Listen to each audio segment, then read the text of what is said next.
students, how are you? I hope you all fit and fine.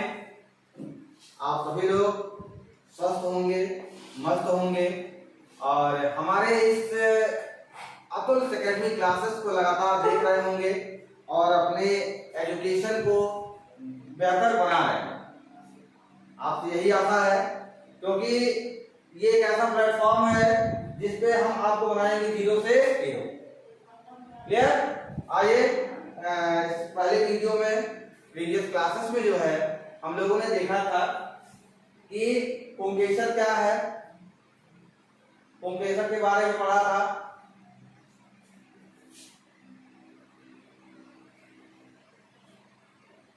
एक minute, पुंकेसर के बारे में अध्ययन किया था। ये पुंकेसर क्या होते हैं, परागकण क्या होते हैं, परागकण के बारे में जाना, पुंकेसर के बारे में जाना। ठीक, अगली वीडियो नर जनन अंग कहा जाता है, इसको नर जनन अंग कहा जाता है। नर जनन अंग अगर हम लोगों ने पढ़ लिया है तो अब इस वीडियो में हम लोग जो है पढ़ेंगे क्या, मादा जनन अंग। ठीक, मादा जनन अंग पढ़ेंगे और मादा जनन अंग में जो है आपकी टॉपिक क्या है, एक है स्त्री केसर, गुरु बीजांडानी जिसको हम लोग बीजांड के नाम से भी जानते हैं, और भ्रूण कोश। तीन चीज है, तीन हेडिंग आपको इसमें पढ़नी है। एक जो कि आपका फीमेल गैमेटोफाइट जिसको हम लोग जो है फीमेल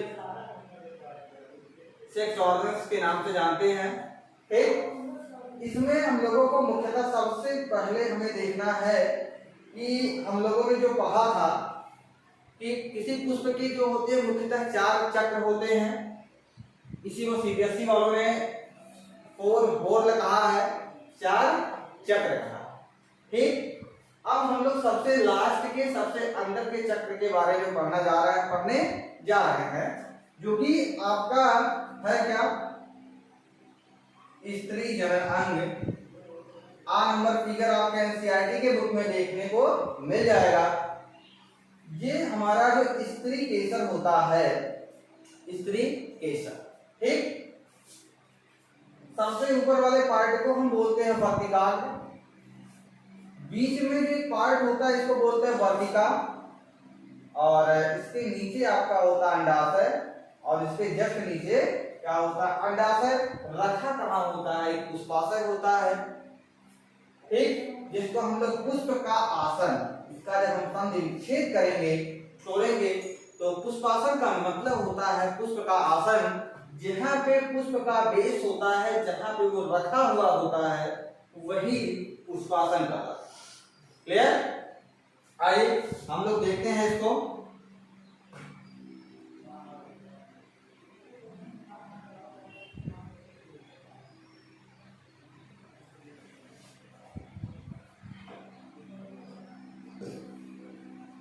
डियर स्टूडेंट्स, जो है हम लोगों को यही देखना है कि सबसे पहले हम लोग लेंगे क्या, एक सबसे सरल पुष्प लेंगे और उस पुष्प का अध्ययन करेंगे। ठीक, हम लोगों ने नर जनन अंग के अध्ययन में लिया गया था गुड़हल का पुष्प। इसी पुष्प में हम लोग समझेंगे क्या, फीमेल सेक्स ऑर्गन को भी समझेंगे। ठीक, आइए ध्यान से देखिएगा।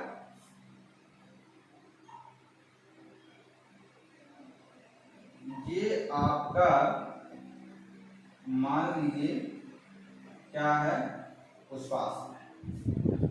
पुष्पासन है, इसको हिंदी में बोलते हैं पुष्पासन, और इसी को इंग्लिश में बोलते हैं थैलेमस। इसी को इंग्लिश में बोलते हैं थैलेमस। क्लियर?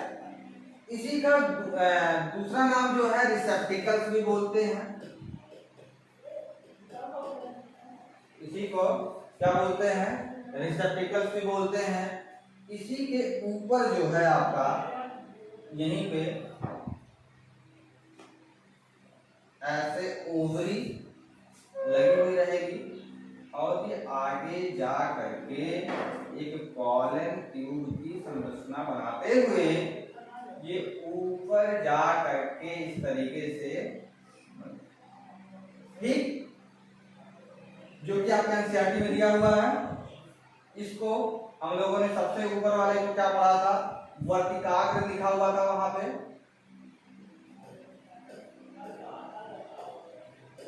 वर्तिकाग्र है, और इसके जस्ट नीचे आपका क्या है, वर्तिका है।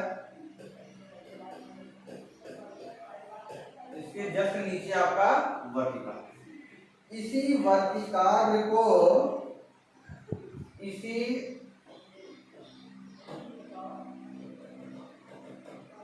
इसी वर्तिकाग्र को जो है स्टिग्मा बोलेंगे, स्टिग्मा बोलते हैं, ठीक। और इसी वर्तिका को हम लोग बोलते क्या है, पॉलन ट्यूब, पॉलन ट्यूब। इतनी बात समझ में आ गई। जब परागण होता है, अच्छा, इतने टोटल पार्ट को हम लोग क्या बोलते हैं, पूरे भाग को बोलते हैं पेस्टिल। क्या बोलते हैं, पेस्टिल बोलते हैं, या कार्पेल, पेस्टिल या कार्पेल भी बोलते हैं, ठीक। ये जब कोई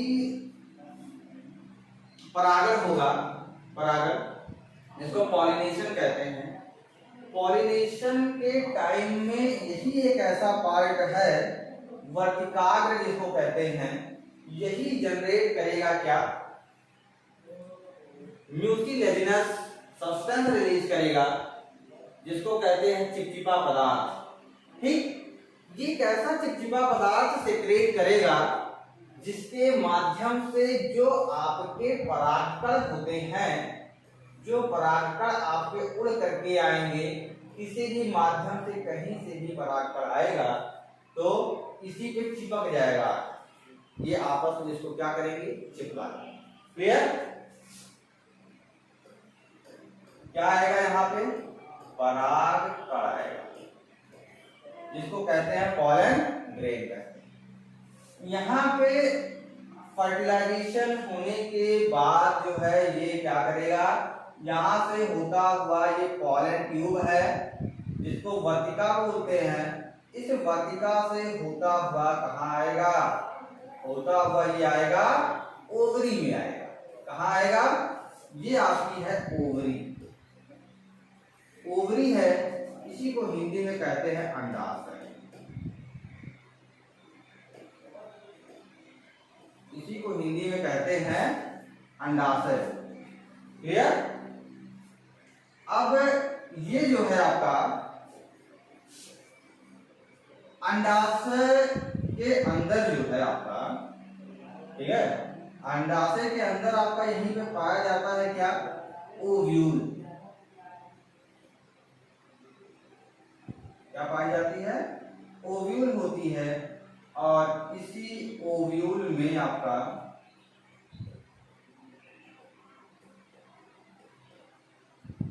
आप लोगों को पता होगा कि किसी भी पौधे में जो है ओवरी जो होता है, ओवरी से आपका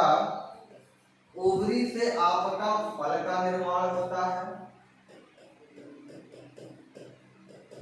फल का निर्माण होता है, और जो ओव्यूल होता है आपका, ओव्यूल से आपके बीज का निर्माण, किसका निर्माण होता है, बीज का निर्माण अगर होगा तो किससे होगा, ओव्यूल से होगा।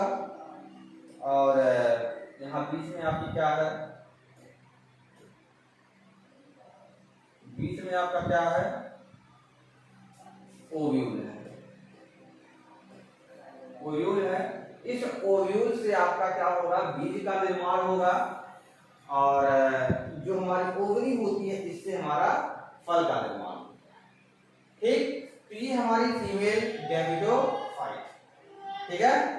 फीमेल गैमेटोफाइट में, फीमेल सेक्स ऑर्गन में हम लोग जो है इसका पहला पड़ाव, पहली संरचना जो आपको देखने को मिल रही है कि सबसे ऊपर वाले पार्ट को हम बोलते क्या है, वर्तिकाग्र बोलते हैं, और उसके बीच में जो एक नेक जैसी संरचना होती है, गर्दन जिसको कहते हैं, नेक लाइक स्ट्रक्चर होती है। इस नेक लाइक स्ट्रक्चर को वर्तिका बोलते हैं, इसी को पोलन ट्यूब कहते हैं। ठीक, पोलन ट्यूब बोलते हैं। स्त्री केसर के इस आइए हम वापस चलते हैं आपको लेकर के बुक पे, वापस हम आपको लेके चलते हैं बुक पे। ठीक है, ये देखिए ये हमारे क्या होते हैं, जायांग जो होते हैं, जिसको जायांग कहा जाता है, पुष्प का स्त्री जनन अंग का प्रतिनिधित्व करता है। प्रतिनिधित्व करता है मतलब क्या होता है कि इसको डिनोट करता है। जहां पे जायांग होगा वही हमारा क्या होगा, स्त्री जनन अंग होगा। जायांग जो होता है एक स्त्री केसर, ठीक, ये एका अंडपी और बहुअंडपी होता है। एका अंडपी और बहुअंडपी होता है, जिसको हम लोग कहते हैं monocarpellary and मल्टीकार्पिलरी। Clear, monocarpellary and मल्टीकार्पिलरी होता है। बहुअंडपी में ही जो है आपका एक होता है युक्तांडपी, एक होता है वियुक्तांडपी। ठीक है, वियुक्ता अंडपी होता है। इसमें आपका वर्तिका और अंडाशय क्या होता है आपको फिगर में देखने को मिल गया। प्रत्येक स्त्री केसर के जो है 3 भाग होते हैं। ठीक, आइए वापस हम इसको थोड़ा सा डिटेल में देखते हैं। डिटेल में देखने के लिए हम आते हैं इस पे वापस। आइए, जिस प्लांट में कोई भी फ्लावर है हमारा, कोई भी हमारा क्या है, फ्लावर है, इस फ्लावर में जो होते हैं वो 2 टाइप से इसको डिवाइड किया गया है। स्त्री केसर के अकॉर्डिंग इसको डिवाइड किया गया 2 पार्ट में। एक को बोलते हैं मोनोकार्पिलरी,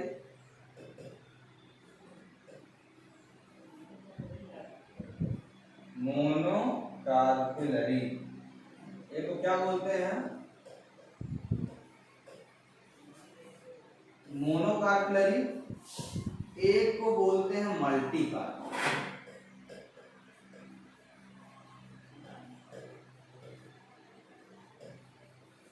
मल्टीकार्पिलरी, ठीक है।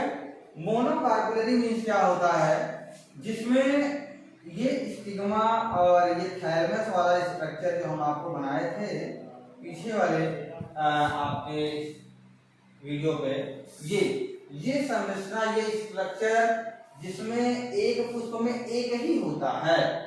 पूरे पुष्प में जैसे आपका गुड़हल हो गया, उसको चाइना रोज कहते हैं। चाइना रोज में क्या होता है, आपके एक ही कार्पिलरी होती है, ठीक, और एक होता है आपका मल्टी कार्पिलरी। ठीक है, क्या होता है, मल्टी कार्पिलरी से चाइना रोज हो गया, चाइना रोज, ठीक, जिसको हम लोग कहते हैं हिंदी में गुड़हल।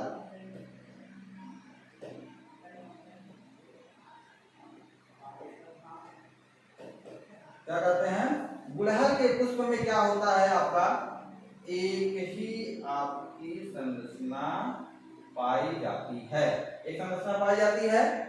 और मल्टी कार्पिलरी में क्या होता है, एक से ज्यादा संरचना होती है, ठीक, एक से ज्यादा, एक से अधिक, एक से अधिक क्या होते हैं आपके स्त्री केसर, कहिए या जायांग कहिए आप इसको, जिसको हम लोग पेस्टिल कहते हैं, पेस्टिल बोलते हैं। इसी को हम लोग जो है दूसरे फॉर्म में कार्पल भी बोलते हैं। इसके अनेकों नाम हैं। जब आप नीट के पेपर देने जाएंगे तो आपको इंग्लिश वर्ड के, इंग्लिश वोकैबुलरी की, इंग्लिश टर्म की बहुत ज्यादा इंपॉर्टेंस होगी, इसलिए हम आपको जो है दोनों टर्म में लेकर के चल रहे हैं। क्लियर, हिंदी भी जानिए और इंग्लिश भी जान देंगे। क्लियर, एक से अधिक इसमें एक ही होते हैं, जहां पे एक होते हैं वो मोनोकार्पिलरी, और जिसमें 2 होते हैं ये मल्टीकार्पिलरी। यही जो होते हैं ये 2 टाइप्स के होते हैं, एक आपका होगा ज्वाइंटेड, एक आपका होगा फ्री, ठीक। ज्वाइंटेड फॉर्म में होगा,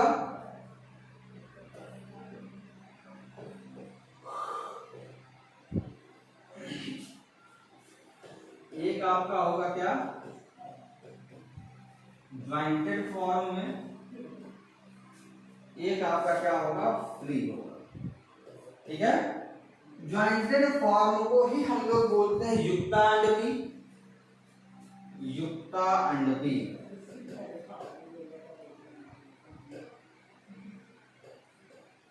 युक्तांडपी, और इसी को हम बोलते हैं वियुक्तांडपी। वियुक्ता अंडपी बाल, चलिए वियुक्तांड। ठीक है, अब इसका मतलब क्या होता है कि ये वियुक्तांडपी और युक्तांडपी क्या होते हैं।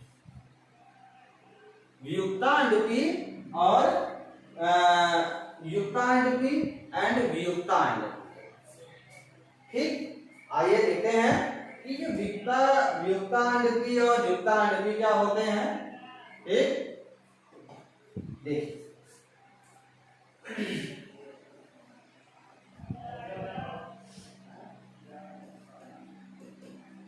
युक्तांडपी, युक्तांडपी हो गया, और ये हमारा क्या हो गया वियुक्तांडपी।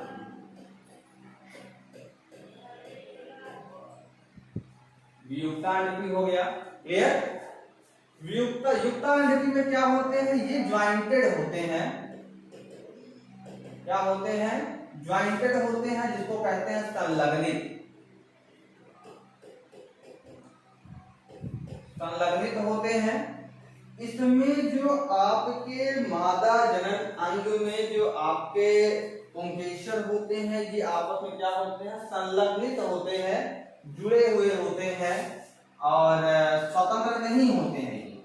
क्या होता है, स्वतंत्र नहीं होते हैं, स्वतंत्र नहीं होते हैं। और यहाँ पे वियुक्तांडपी में क्या होते हैं, स्वतंत्र होते हैं। यहाँ पे स्वतंत्र।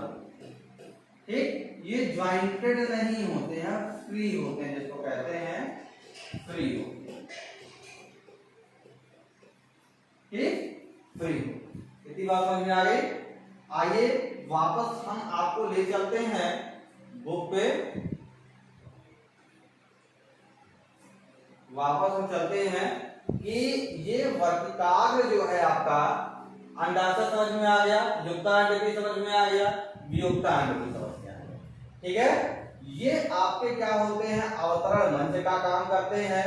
वर्तिका एक दीर्घीकृत पतला इकादा भाग है जो कि वर्तिका के नीचे होता है। स्त्री केसर के आधार पर उभरा फूला हुआ भाग अंडाशय, जो कि फूला हुआ होता है हल्का सा, जो कि आपके फल का निर्माण करता है। अंडाशय के अंदर गर्भाशयी गुहा, जिसको हम लोग कोष्ठक कहते हैं। गर्भाशयी गुहा जो होती है अपरा, अपरा को ही हम प्लेसेंटा बोलते हैं, जो कि अभी आपको हम बता रहे हैं। ठीक है, अपरा होती है, नाभ स्थित होती है। क्लास 11th में हम लोगों ने अपरा के बारे में पढ़ा था, स्मरण किया था कि अपरा क्या होता है, प्लेसेंटा का कार्य क्या होता है। ये बीज के अंदर से जो न्यूट्रिएंट्स होती है वो बीजांड तक ले जाने का काम करती है। जो हमारा फल होता है, फल के अंदर जो हमारे पोषक तत्व होते हैं उनका ट्रांसफर करके ये इसी के सहारे अंदर जाते हैं। जो भी चीजें जरूरत होती हैं वो इसके अंदर जाती है। ठीक है, प्लेसेंटा। ठीक है, सामान्यतः जो होती है बीजांड कहलाती है। बीजांड किसको कहते हैं, जो हमारी दीर्घ बीजांडधानी है, जिसको हम लोग मेगा स्पोरेंजियम बोलते हैं। मेगा स्पोरेंजियम,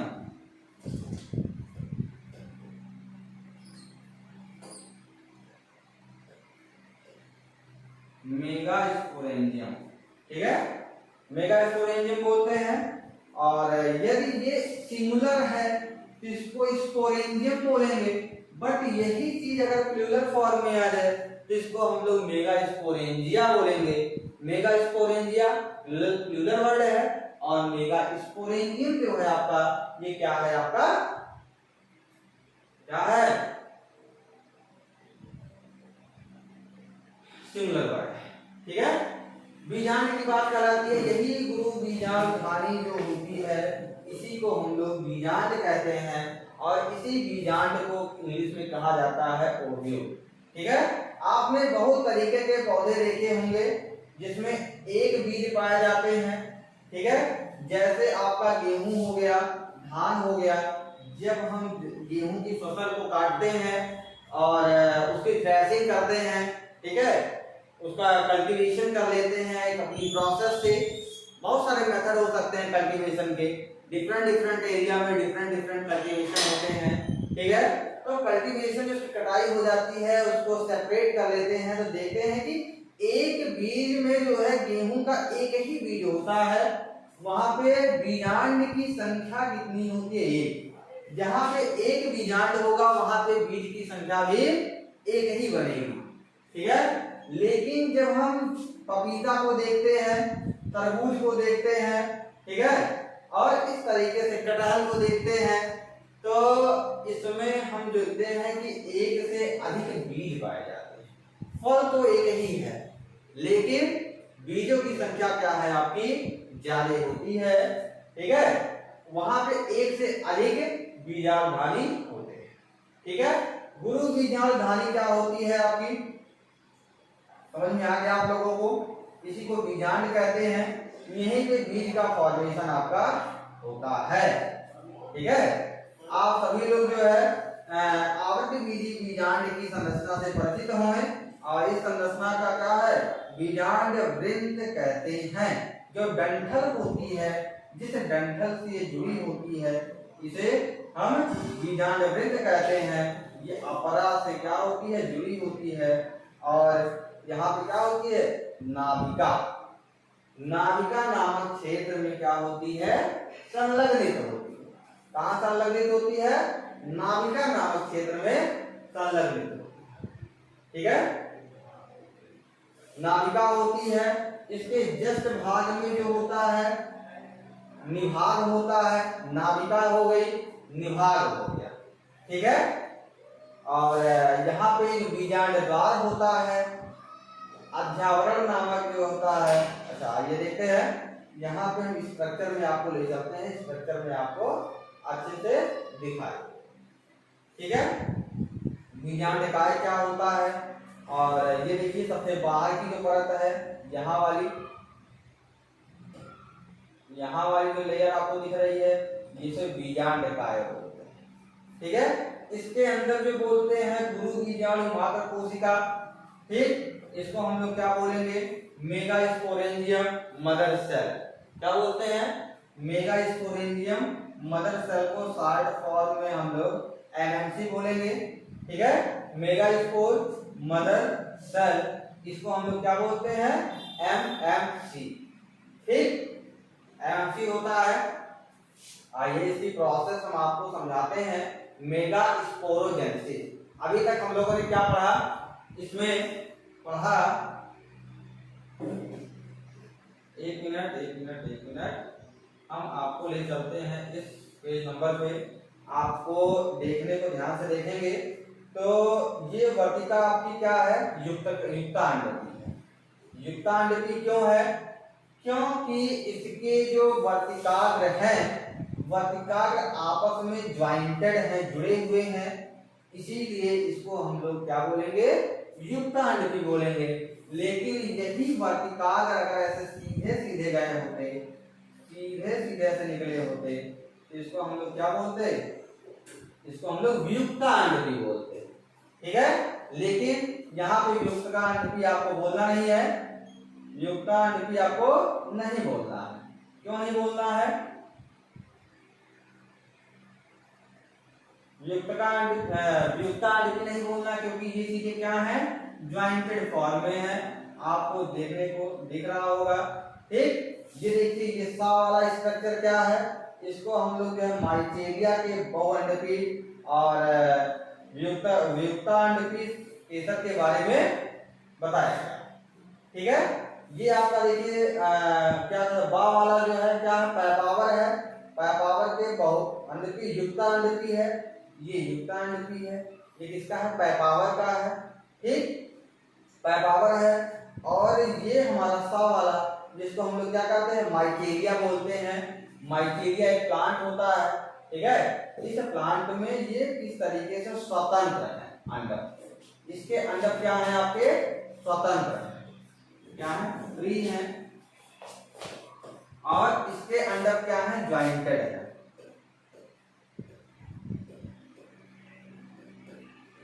इसके अंदर क्या है आपके, ज्वाइंटेड, ठीक है। और इसके प्रारूप में कैसे अंडक में कौन कौन सा पार्ट होता है, किस पार्ट का काम क्या होता है, इसके बारे में हम जो है आपको बताते हैं, ठीक है। देखिए सबसे यहाँ पे एक पार्ट दिया हुआ है, आपको दिख रहा होगा,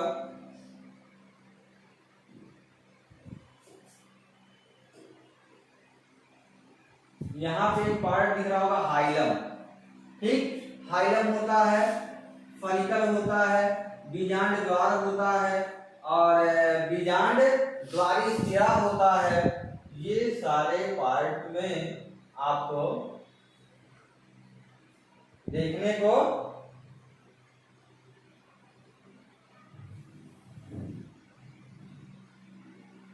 ये पार्ट जो है आपको देखने को मिलता है, ठीक है। ये आपके ज्वाइंटेड फॉर्म है, ठीक। ज्वाइंटेड फॉर्म होने की देखिएगा, फनिकल है, हाइलम है। आइए हम आपको ज्वाइंट करके दिखाते हैं, ठीक है।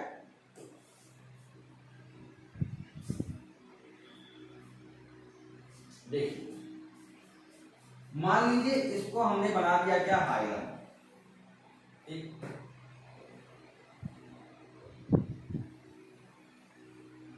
यहाँ पे एक पार्ट हमने ऐसे लगा दिया और इसके ऊपर हमने बना दिया ओव्यूल, ठीक। इसको हम लोग इंटेगुमेंट कहते हैं इंग्लिश में, इंटेगुमेंट बोलते हैं, ठीक है। और ये वाला पार्ट जो होता है आपका हाइलम हो गया, हाइलम हो गया, ठीक है। यहीं पे आपका ओव्यूल ज्वाइंटेड होता है, ज्वाइंटेड फॉर्म में पाया जाता है, ठीक है। इसके ऊपर जो होता है ये ऐसे करके ऐसे ज्वाइंट होता है, ऐसे करके यहाँ पे ओपनिंग पॉइंट होती है, ओपनिंग पॉइंट, ठीक है। ओपनिंग पॉइंट जो होती है, देखिए यहाँ पे बीजांड द्वार जिसको कहा गया है, ठीक है, बीजांड द्वार कहा गया है। ये ओपनिंग जो होता है वे है, ठीक है, ओपनिंग वे है। इसी को हिंदी में हम लोग जो है बीजांड द्वार बोलते हैं, क्या बोलते हैं, बीजांड द्वार बोलते हैं, ठीक है। बीजांड द्वार के जस्ट अपोजिट में, इसके जस्ट अपोजिट में जहां पे आपका होगा बीजांड द्वार, इसके जस्ट अपोजिट में आपका निभागीय चैलेंजर सिरा या निभागीय सिरा होता है। इसके जस्ट अपोजिट में क्या होता है आपका, चैलेंजा होता है, चैलेंजा होता है, जिसको हम लोग हिंदी में कहते हैं निभागीय सिरा,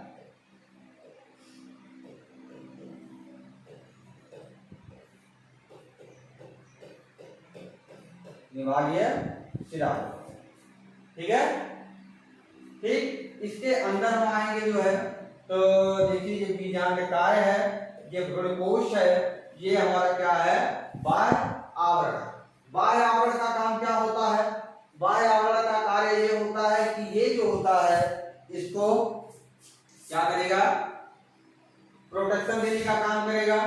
इंटेगुमेंट जो होता है इसके जैसे अंदर जाएंगे, अंतर आवरण होता है, एक अंतर आवरण पाया जाता है जो कि इसको स्पोरोजिनस टिश्यू, बीजांड काय जो है आपका भ्रूणकोश, भ्रूणकोश को एनर्जी देने का काम करेगा, कौन सा, बीजांड काय करेगा, ठीक है। जैसे हमने पॉलन मदर सेल में, पॉलन में स्पोरोजिनस टिश्यू के बारे में स्टडी किया था, जैसे यहाँ पे भी आपका पाया जाएगा। यहाँ पे भी आपका जो आपकी जो सेल्स होती है, आइए ध्यान से देखते हैं इधर, जो सेल्स आपकी होती है, इसी सेल्स में हमें देखने को मिलेगा कि ऐसे यहाँ पे स्ट्रक्चर पाई जाएगी। इस स्ट्रक्चर में होगा क्या, इस स्ट्रक्चर में ये आपकी कौन सी सेल है, ये आपका मेगा स्पोर जनरेट करने की सेल है, ठीक है। यहीं पे आपका मेगा स्पोर सेल क्या होगा, बाहर की चीजों को हम छोड़ देते हैं, बाहर भी आपकी लेयर पाई जाएगी जो कि यहाँ से फूड सप्लाई करेगी। फूड कैसे सप्लाई करेगी, न्यूट्रिएंट्स के फॉर्म में फूड को सप्लाई करेगी, ठीक। इसमें क्या होगा, यही सेल के जीन्स में यहीं पे थोड़ा सा क्या चेंजिंग होगी, डेवलपमेंट होगा, और यही सेल हमारा क्या करेगा, डिवाइड करेगा। क्या करेगा, यही सेल हमारा डिवाइड करेगा। कौन सा डिवीजन करेगा, यहाँ पे आपका रिडक्शनल डिवीजन कहते हैं इसको, रिडक्शनल डिवीजन,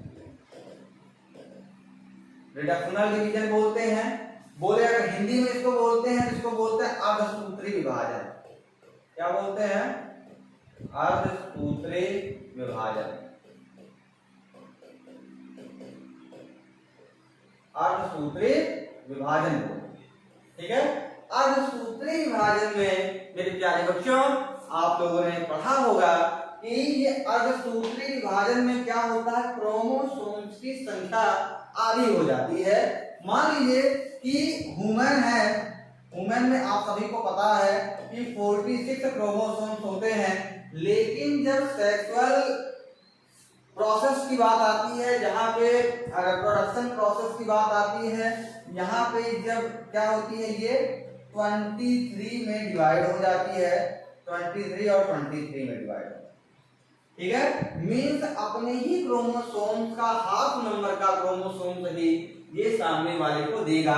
मान लीजिए कि ये 2n अवस्था थी, ये कौन सी अवस्था थी, 2n अवस्था थी, ये अवस्था कौन सी थी, 2n फेज थी, लेकिन यहाँ पे जब आएगी तो ये n फेज हो जाएगी। मीन्स इसको कहते हैं diploid phase, diploid phase, diploid phase कहेंगे, और इस फेज को हम लोग हैप्लॉयड, हैप्लॉयड फेज कहेंगे, ठीक। इसको हिंदी में कहते हैं द्विगुणित अवस्था, द्विगुणित अवस्था, और इसको बोलते हैं क्या, अर्धगुणित या गुणित, ठीक है। द्विगुणित अवस्था मतलब डिप्लॉयड, और इसको बोलते हैं गुणित, मींस हैप्लॉयड हो गया आपका, इसको गुणित अवस्था, ठीक है। ये हैप्लॉयड आधा नंबर ऑफ क्रोमोसोम, ठीक है। इतनी बात समझ में आ गई। अब हम लोग चलते हैं कहां पे, कि इसमें क्या होगा, यहाँ पे अर्धसूत्री विभाजन होगा। अर्धसूत्री विभाजन में क्या होगा, ये क्रोमोसोम्स जो होते हैं आपके 2 पार्ट्स में डिवाइड हो जाएंगे, एक n फेज में, दूसरा n फेज, ठीक है। ये आपका क्या है, मियोसिस, मियोसिस फर्स्ट फेज, ठीक है। मियोसिस की पहली अवस्था है। इस मियोसिस की पहली अवस्था में क्या हो गया, 2 पार्ट में ये क्या हो गया, डिवाइड हो गए, जो कि आपका हैप्लॉयड नंबर ऑफ क्रोमोसोम्स हो गया। अब ये क्या करेगा, फिर से एक बार डिवीजन करेगा, एक बार ये फिर से डिवीजन करेगा, और इस डिवीजन को करने से, इस डिवीजन को यहाँ पे हम नाम देंगे क्या, मियोसिस,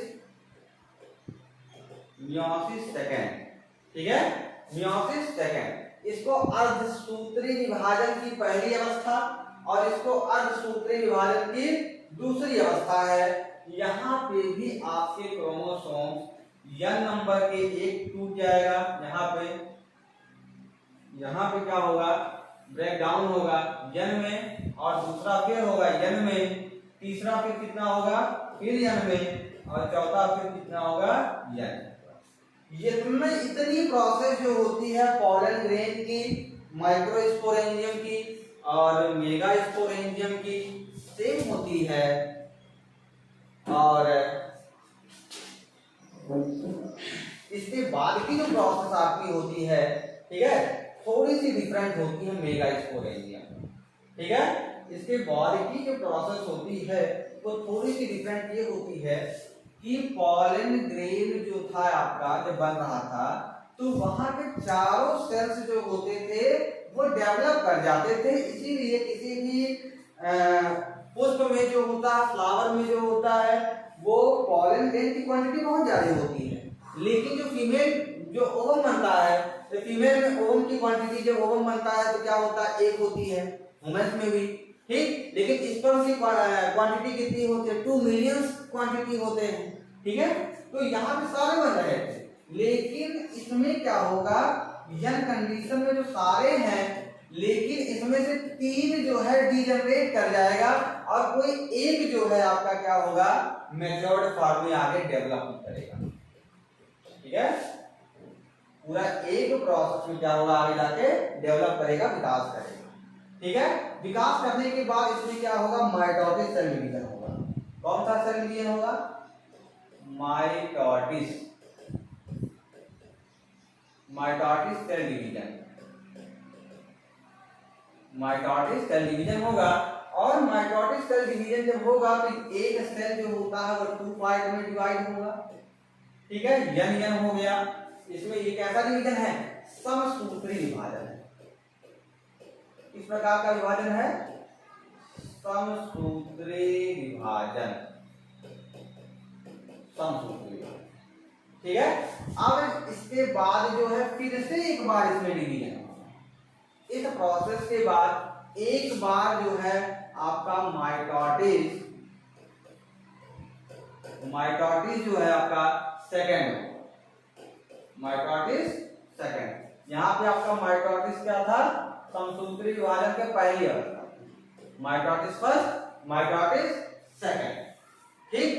इसके एक बार विभाजन होने के बाद जो है ये अब डिवाइड हो जाएगा, 4 सेल में आपका डिवाइड हो जाएगा, ठीक। 4 में डिवाइड होने के बाद इसका विकास होगा। विकास होने के बाद आइए हम आपको दिखाते हैं, आपके बुक पे ले चलते हैं आपको, ठीक। ये देखिए किस तरीके से आपका विकास हुआ है, आइए देखते हैं। ये देखिए एक बीजांड था, ये इसमें डिवाइड हो गया 2 पार्ट में, 2 पार्ट में डिवाइड हुआ, मतलब यहाँ पे रिडक्शनल डिवीजन हुआ है। कौन सा डिवीजन हुआ, अर्धसूत्री कोशिका विभाजन हुआ है। और अर्धसूत्री कोशिका विभाजन होने के बाद इसमें से क्या होगा आपका, ये डीजनरेट 4 पार्ट में डिवाइड हो गया है। 4 पार्ट में 1 2 3 4 में डिवाइड हुआ, जिसे हम लोग जो है गुरु बीजांड चतुष्टक कहा जाता है। और ये गुरु बीजांड चतुष्टक को ही हम लोग इंग्लिश में टेट्रास्पोरेंजिएट स्ट्रक्चर बोलते हैं। और यही जो होता है इसमें से 3 जो होते हैं आपके डीजनरेट हो जाएंगे और एक जो आपका डीजनरेट होगा इसमें बाई न्यूक्लिएटेड होगा, 2 न्यूक्लियस होगा। ये 2 न्यूक्लियस आपका विकास करेगा, एक विकास करने के उपरांत ये 2 बना लेंगे, आपस में डिवाइडेशन होगा, 2 से फिर 4 बना लेंगे, 4 की प्रोसेस में हो जाएगी, ठीक। 4 होने के बाद इसमें अब ध्रुवीकरण होगा। क्या होगा, ध्रुवीकरण होगा, जिसको हम लोग कहते हैं पोलराइजेशन। क्या बोलते हैं, पोलराइजेशन बोलते हैं।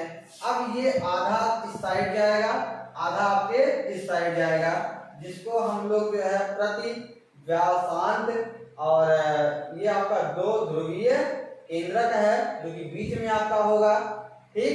इसको हम लोग जो है पोलर न्यूक्लियाई बोलते हैं, ठीक। ये आपका जो है देखिए पार्टिसिपेट करने लगा, लास्ट में पार्टिसिपेट करने के बाद जो नीचे वाली सहायक कोशिका है ये हेल्प करने का काम करेगी। तंतु रूपी समुच्चय है, ये तंतु के रूप में दूसरे को बांधे हुए रहता है, जिससे एक कोशिका जो होती है इधर उधर ना जा पाए।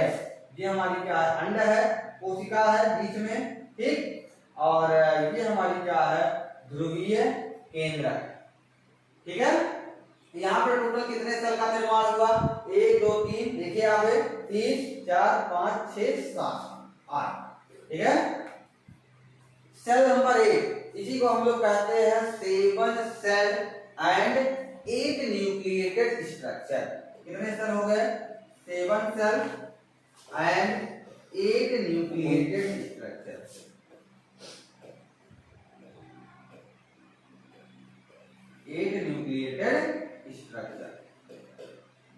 ठीक, 7 सेल होते हैं और न्यूक्लियस की संख्या 8 होती है।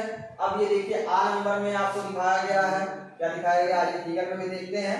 ठीक है, बीजांड के अंग कौन कौन से अंग हैं? ठीक है, बीजांड क्या है? गुरु बीजाणु का टेट्राड चतुष्टक क्या है? आपको चतुष्टक दिखा दिया गया। भ्रूणकोश 1 2 4 8 न्यूक्लिएटेड चरण 1 2 4 8 किस तरीके से डिवाइड होता हुआ आगे बढ़ गया, इसमें विकास हुआ। विकास होने के बाद सा वाले में परिपक्व भ्रूणकोश का एक आरेखीय प्रस्तुतीकरण है जो कि आपका दिखाता है। ठीक है, इस तरीके से हमने इसको समझा कि किस तरीके से पॉलन मदर सेल के जैसे पॉलन मदर सेल का निर्माण हुआ था।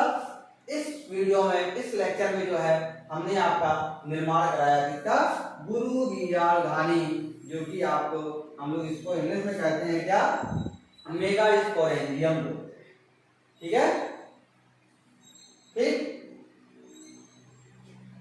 आइए, ये टॉपिक जो है आपकी यहीं पे फिनिश होती है, खत्म होती है।